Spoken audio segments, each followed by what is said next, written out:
Bom dia. Se abrirmos sites, portais de notícias sobre a realidade internacional, por um minuto veremos. Carta Capital. 2016 evidenciou que a crise dos refugiados seguirá no centro da agenda europeia este ano. Nem mesmo o intenso inverno no hemisfério norte e os mares agitados reduziram o fluxo de refugiados chegando ao continente pelo mar. Mundo Educação. A migração internacional promove uma série de problemas socioeconômicos. Época. Na quarta-feira, agora 25 de fevereiro, o presidente americano Donald Trump assinou a ordem executiva para iniciar o seu projeto de construir um grande muro na fronteira dos Estados Unidos com o México. Uma de suas principais promessas de campanha, a barreira teria o objetivo de impedir a chegada irregular de imigrantes pela fronteira. BBC. Qual é o potencial de destruição da bomba H que a Coreia do Norte afirma ter testado?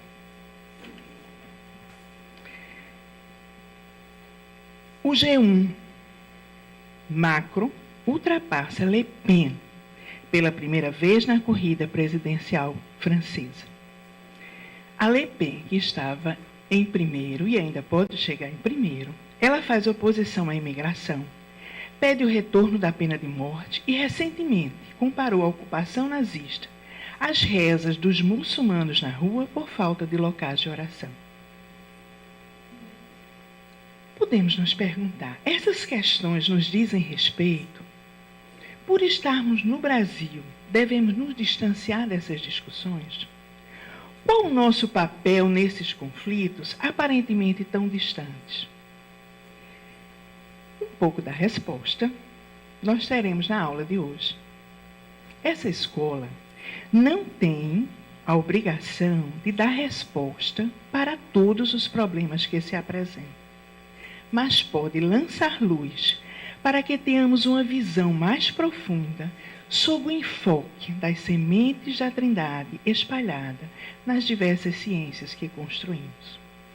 Então, chamamos agora a professora doutora de Relações Internacionais da Universidade Federal do Pampa, Ana Carletti. Ela nos falará sobre cooperação e conflitos em âmbito internacional, a evolução histórica e política das instituições de diálogo internacional.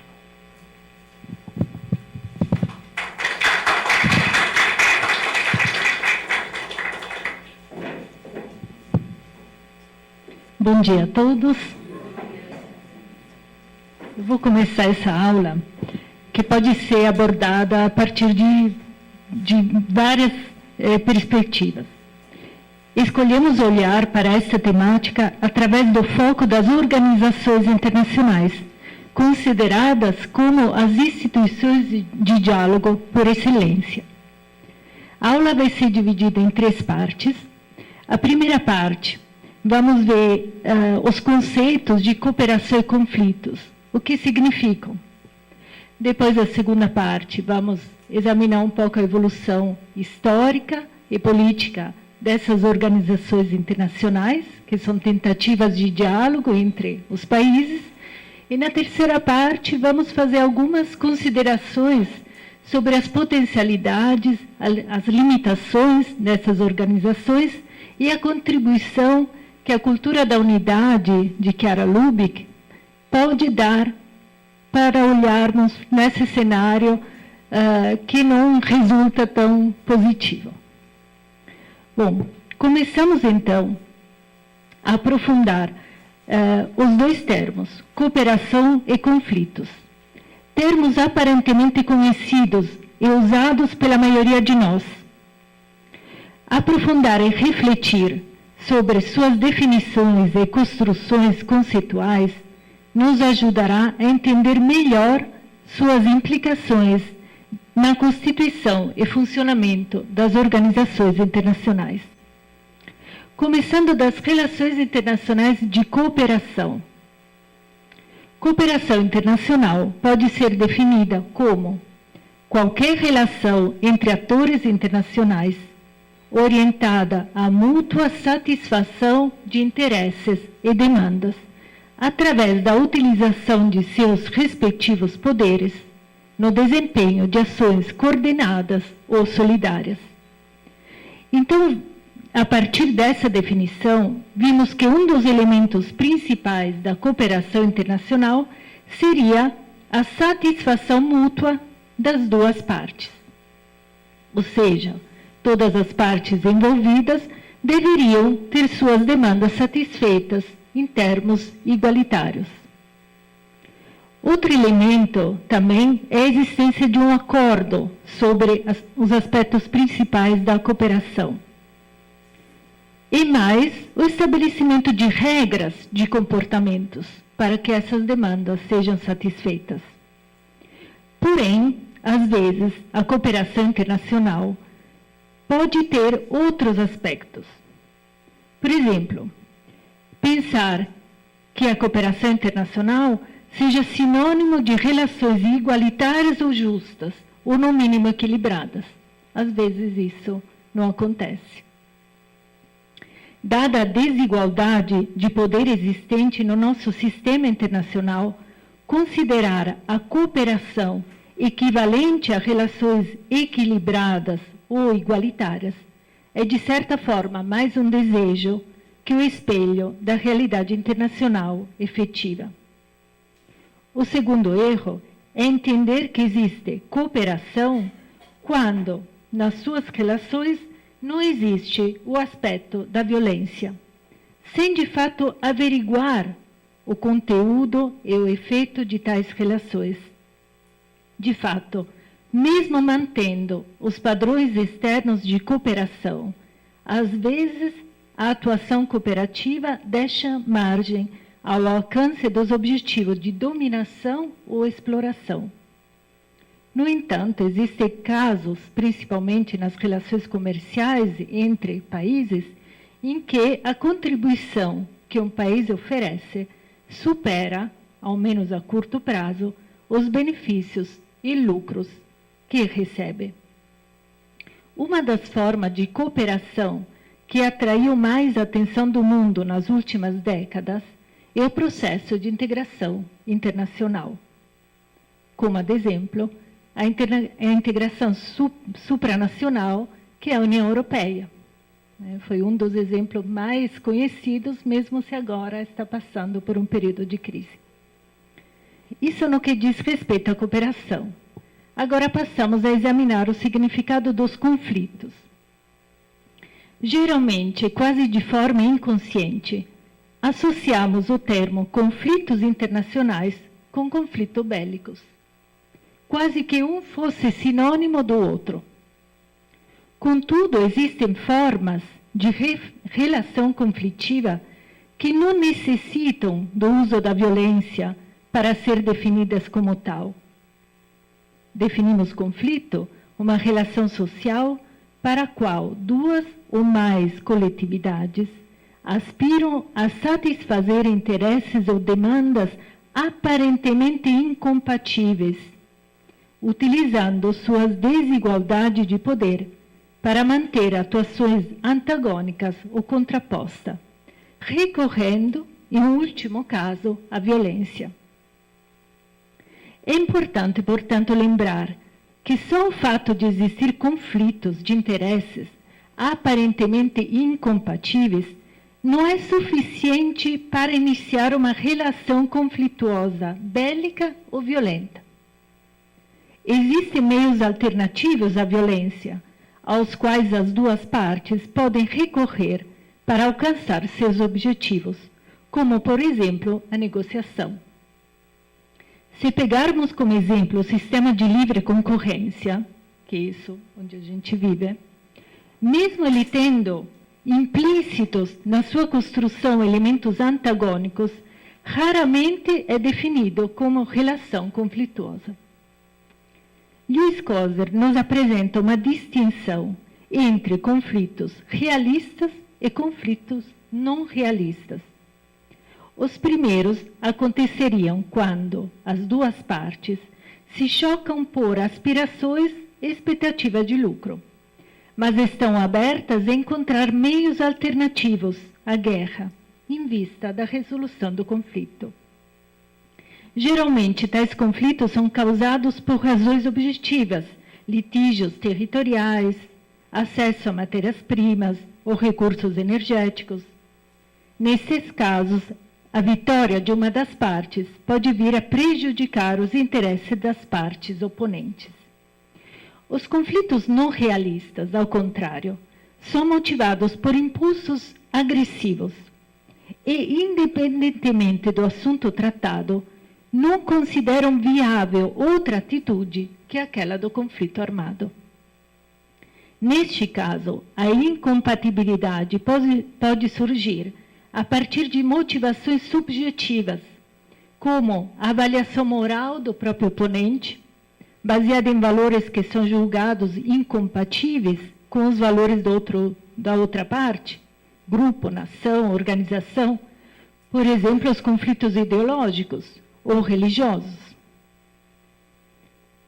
Podemos distinguir também os conflitos por recursos, introdução de novos produtos nos mercados, conquista de novos territórios, ou valores ideológicos ou religiosos, razões étnicas, religiosas, linguísticas. Conflitos violentos, que podem ser bélicos ou não bélicos. Por exemplo, conflitos não bélicos, terrorismo, rebeliões, golpes militares. Mas existem também conflitos pacíficos, que envolvem o uso de meios econômicos, políticos, jurídicos, culturais, diplomáticos. Mesmo não causando uma destruição direta, os conflitos pacíficos podem gerar perdas e graves prejuízos, como no caso de sanções e embargo econômico. São conflitos pacíficos, mas que geram quase que a destruição dos países. E ao contrário do que pensamos, os conflitos pacíficos são mais numerosos do que os conflitos violentos. Passando para a segunda parte, falando das instituições de diálogo ao longo da história. Desde o fortalecimento do Estado moderno, no século XVI, um dos desafios mais complexos foi justamente a construção de uma ordem internacional justa, ou baseada a princípios de equidade. Muitas vezes, a construção de uma ordem internacional passou pela constituição de instituições de diálogo que facilitassem o alcance do consenso ao redor das questões internacionais. Já na idade renascentista, os primeiros estados-cidades italianas foram pioneiros na criação do conceito de equilíbrio de poder. Ou seja, quando uma cidade, um estado, tentava conquistar as outras se uniam para evitar que ela conquistasse tudo. Então, se chegou a um equilíbrio de poder. O sistema de equilíbrio de poder, juntamente com instituições de rede diplomática nas principais cidades italianas e europeias, foi adotado sucessivamente pelas monarquias europeias, visando mitigar os conflitos armados frequentes na época. Com o Tratado de Westfália, em 1648, os Estados europeus estabeleceram um tipo de paz relativa ou ausência de guerra. Foi reconhecido aos soberanos o direito de escolher a própria religião, com o intuito de que as convicções religiosas não fossem mais tomadas como pretexto para iniciar uma guerra. Temos aqui um embrião de tentativa de consenso internacional e de construção de um ambiente internacional relativamente pacífico. Em 1815, depois da tentativa napoleônica de conquista da Europa, novamente as principais potências europeias reuniram-se para criar instrumentos de diálogo que evitassem os conflitos bélicos e a destruição de seus países. Também na América Latina encontramos tentativa de espaço de diálogo internacional. Em 1826, a constituição de uma confederação de Estados americanos, elaboradas por Simão Bolívar, constituiu um exemplo desse anseio de cooperação. Porém, até aqui não se tratava de organizações institucionalizadas.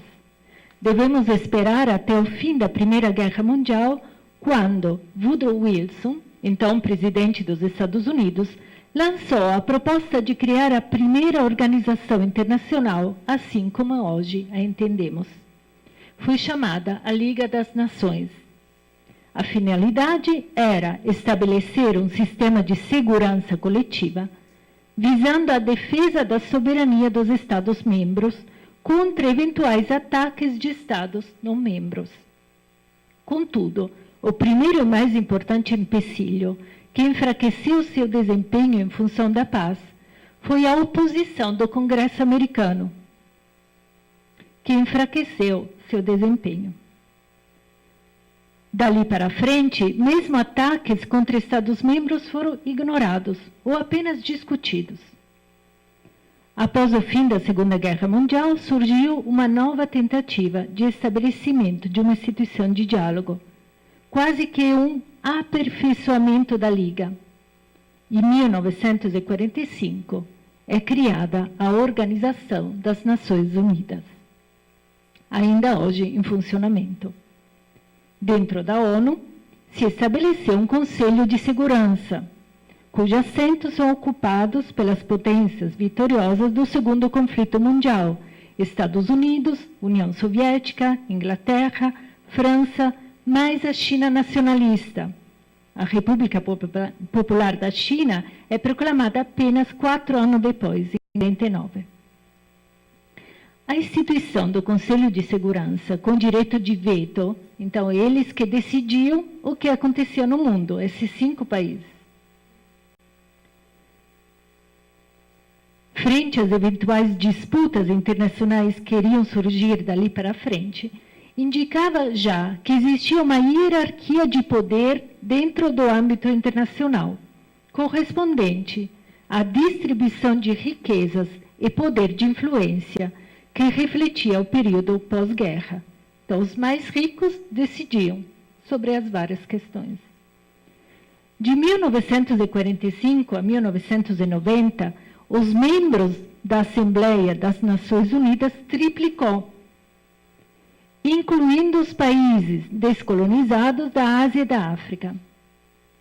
Contudo, o Conselho de Segurança, que decidia os destinos dos outros países, permaneceu na mão dos mesmos países.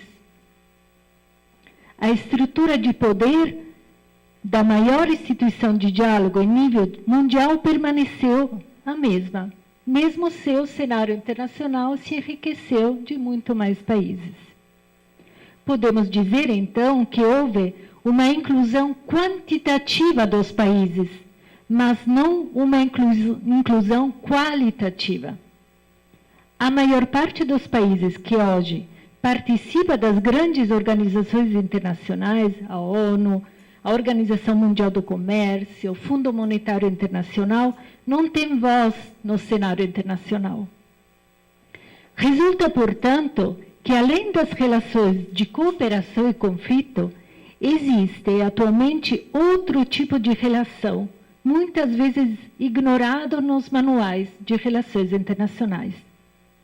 Um autor, professor de Madrid, Calduc, denomina tais relações como relações associativas. São aquelas surgidas da desigualdade do poder, predominantemente entre atores internacionais, que têm como principal objetivo, 1. Garantir a coexistência pacífica, através da manutenção de uma ordem hierárquica internacional e a imposição de certas normas e instituições que permitem o ajuste entre os vários interesses e demandas dos membros da sociedade internacional. Ou seja, os principais atores que dominam essas estruturas hierarquizadas buscam impor seus interesses particulares, apresentando-os como se fossem os interesses de todos. Dessa forma, os atores mais poderosos garantem, de um lado, a própria hegemonia sobre o resto dos membros internacionais e de outros geram uma certa ordem internacional, em que a estabilidade geral, no sentido de ausência de guerras generalizadas, permite certa satisfação de interesses e objetivos por parte de um grupo, geralmente os mais poderosos. As principais organizações internacionais funcionam a partir desses princípios, possibilitando a sustentação de uma estrutura internacional que não reflete as mudanças ocorridas e que apoia um sistema internacional definido injusto nas suas raízes, como mencionou o Papa Francisco várias vezes durante seu pontificado.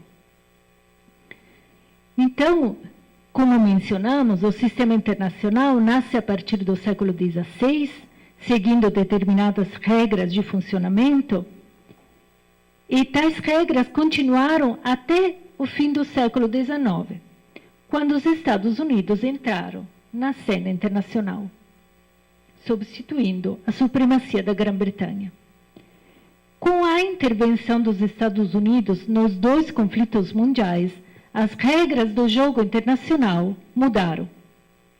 De acordo com Carl Schmitt, com a proposta da criação da Liga das Nações em 1919, os Estados Unidos substituíram o princípio de equilíbrio entre Estados soberanos, com um cosmopolitismo fundado sobre a tirania dos valores, ou seja, a vontade da potência absoluta.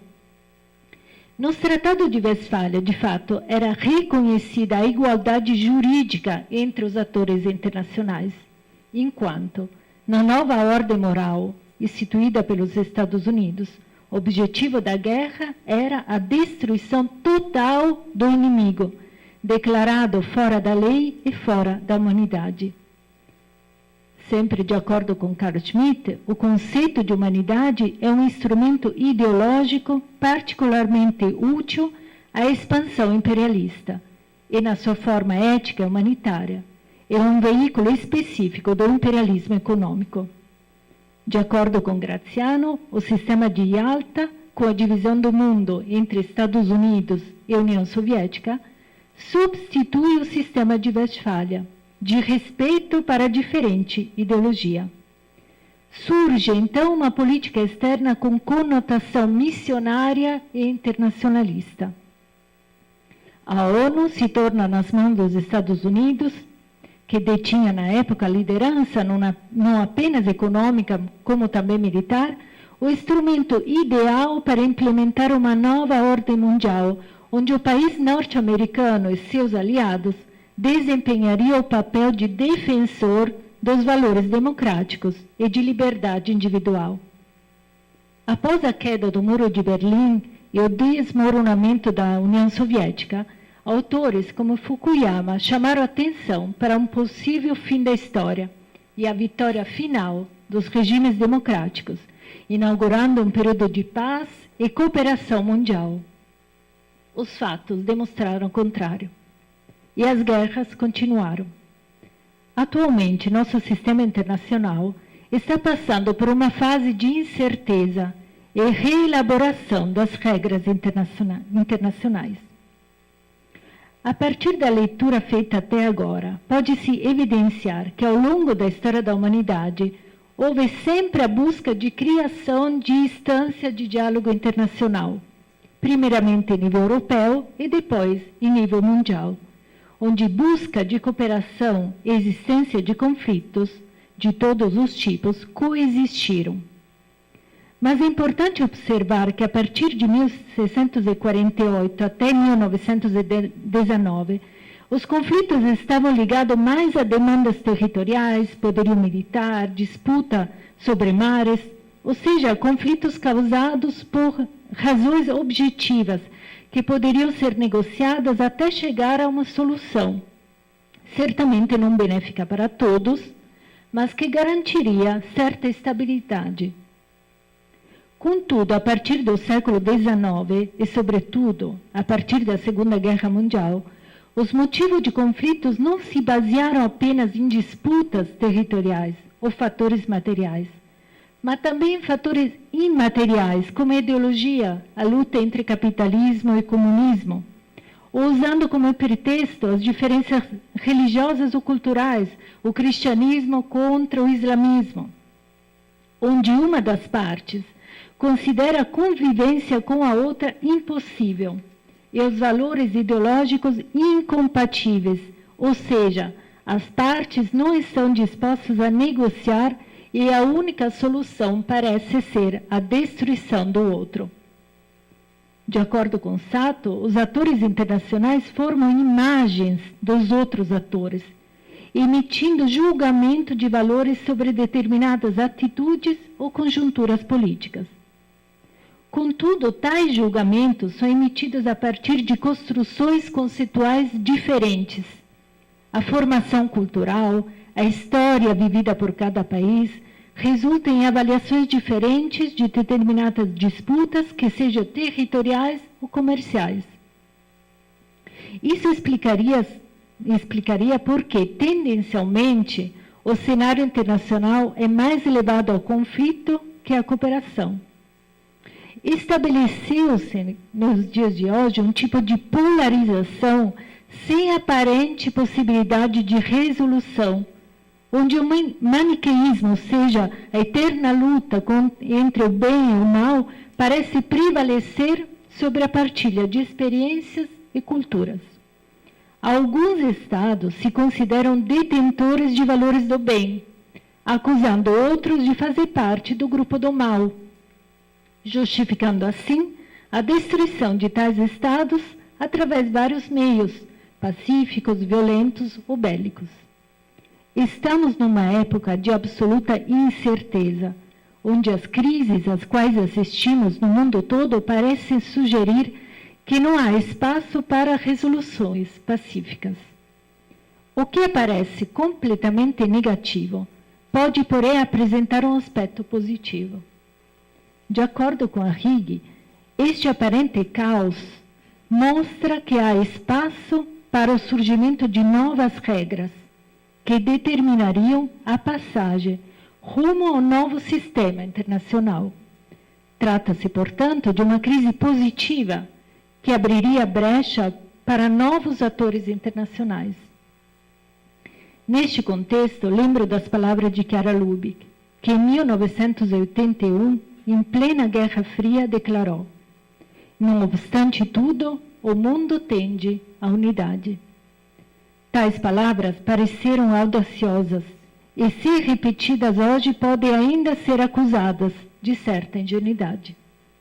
Contudo, apesar das guerras, assistimos à tentativa de reelaboração das regras internacionais que provém de fora do centro de poder tradicional, daquela parte do mundo que no século XIX foi chamada de Terceiro Mundo e que hoje foi rebatizado como Sul do Mundo.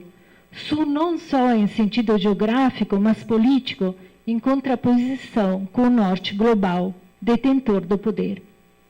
Após as repetidas tentativas, sem sucesso, por parte dos países em desenvolvimento, de reformar as organizações internacionais criadas após 1945, e o Brasil está entre um deles, assistimos, no início do terceiro milênio, ao surgimento de outras organizações internacionais que buscam construir espaços de diálogo internacional que não se fundem sob princípios de dominação, mas que reflitam a realidade internacional atual, ou seja, a existência de novos países, na sua maioria em desenvolvimento, que não encontram espaço nas organizações internacionais tradicionais.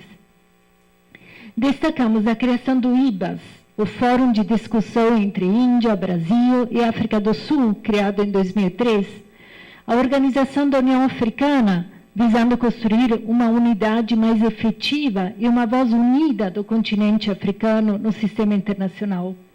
O grupo dos BRICS, que se reúne desde 2006, Brasil, Rússia, Índia, África do Sul e China, no esforço de criar alternativa de cooperação mútua e acesso a empréstimos internacionais que não estejam condicionados a chantagens econômicas e políticas.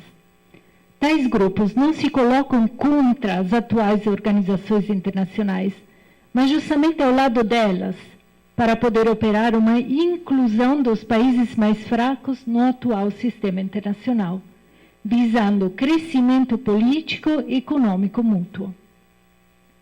O que chama atenção é que a maioria dos países protagonistas destes novos grupos são países que sofreram por séculos a colonização direta e indireta do Ocidente e que hoje buscam criar novas formas de relacionamento político e econômico que fuja dos padrões de comportamento internacional, baseado na identificação de inimigos ou oponentes que não possuem os mesmos valores ideológicos ou religiosos. Em 97, Chiara Lubich, conversando com os membros da Assembleia Geral da ONU, dirigia-se à organização internacional mais importante, evidenciando alguns pontos importantes para a construção da paz. Ela dizia que a paz não deveria ser só a ausência de guerra, mas a paz deveria ser o resultado de condições que geram a paz. Mais para frente, ela cita de novo a necessidade de condições, quando diz: é necessário criar as condições para que cada povo sinta de poder amar a pátria alheia como a própria, e uma recíproca e desinteressada troca de dons. Ou seja, podemos ler esses trechos como uma constatação que não existem ainda as condições necessárias para criar uma paz duradoura. Por quê? Porque ainda existe uma desigualdade gritante entre uma minoria de países que rege o sistema internacional e sua riqueza e uma maioria de países que, mesmo possuindo em suas terras recursos que poderiam os tornar suficientemente ricos, não têm acesso a elas e são condenados a ver seu povo morrer de fome. Tal desigualdade funda-se num sistema internacional, como eu disse, criado a partir do século XVI e vigente até hoje. Papa Francisco não cansa de denunciar a injustiça de nossa economia mundial e poucas semanas atrás, quando encontrou os representantes da economia de comunhão em Roma, disse: a economia de comunhão, se quer ser fiel ao seu carisma, não deve apenas curar as vítimas, mas construir um sistema em que as vítimas são cada vez menos e onde, possivelmente, elas já não existem. Enquanto a economia ainda produzir uma vítima, enquanto houver uma pessoa descartada, a comunhão ainda não está realizada e a festa da fraternidade universal não é completa. É necessário, entanto, procurar mudar as regras do jogo do sistema econômico-social.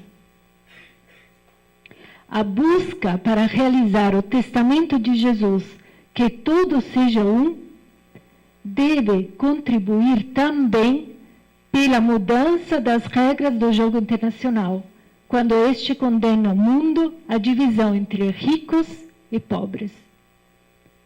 No mesmo texto de 97, Chiara Lubich aponta a necessidade de reler o sentido da reciprocidade, um dos pontos fundamentais das relações internacionais. Uma reciprocidade, ela diz, que requer ultrapassar antigas e novas lógicas de alinhamento, que leve a estabelecer relações com todos. E mais adiante, ela convida a superar a categoria do inimigo, de qualquer inimigo. Chiara nos ensina que o outro é meu irmão, filho do mesmo Padre.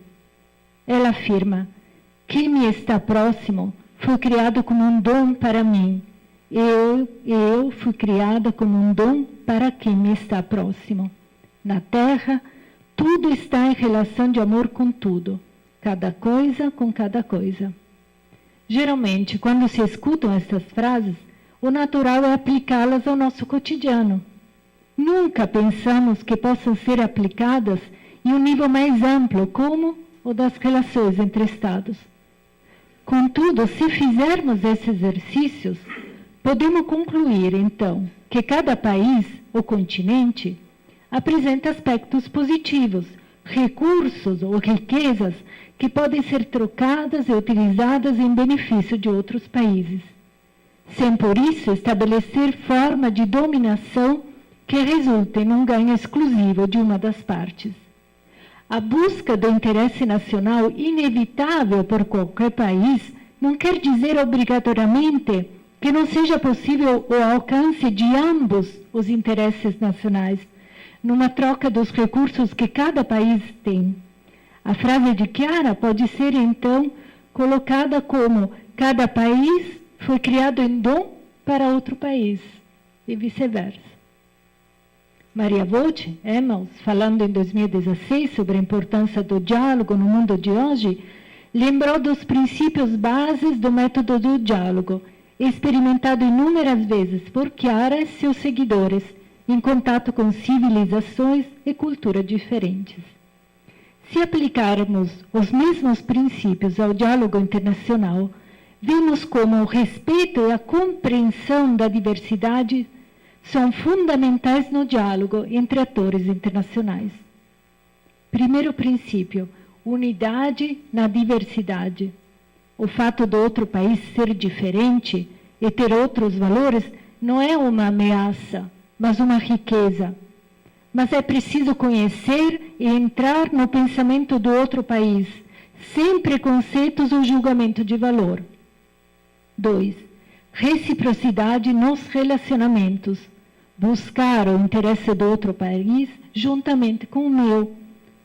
O crescimento político do meu país, econômico, militar, não pode prescindir do crescimento dos países que estão ao meu redor. 3. Igualdade na dignidade humana comum. Reconhecer a necessidade de agir para destruir as estruturas econômicas de pecado, que ferem a dignidade de inteiras populações. Isso pode fazer com que conflitos sejam necessários, lembrando, porém, que conflitos não significam necessariamente conflitos bélicos. Cabe a todos nós aplicar estes princípios não apenas em um nível micro do nosso dia a dia, mas ajudar como é possível a viver este método em nível maior. Como?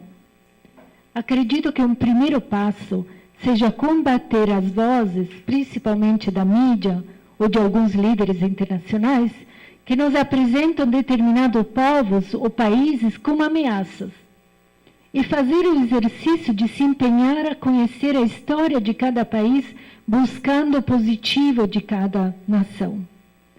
Somos chamados a construir uma cultura da paz, que não significa a inexistência de conflitos. Eles são necessários, e a vida de Jesus nos mostra isso.